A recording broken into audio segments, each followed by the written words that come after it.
CYCU stock analysis and CYCU stock prediction. Is it a buy right now? Watch this 1-minute video till the end to find out.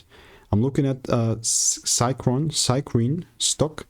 I always have problems pronouncing this name, but generally speaking, it's an awful ticker. You know, like I only had so little data to work with last time I made a video on this. But yeah, looking back at this is just yeah, it's awful, man. Like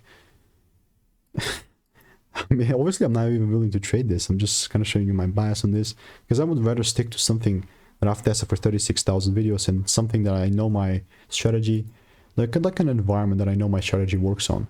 This, honestly, I'm just making the video because like it was a request.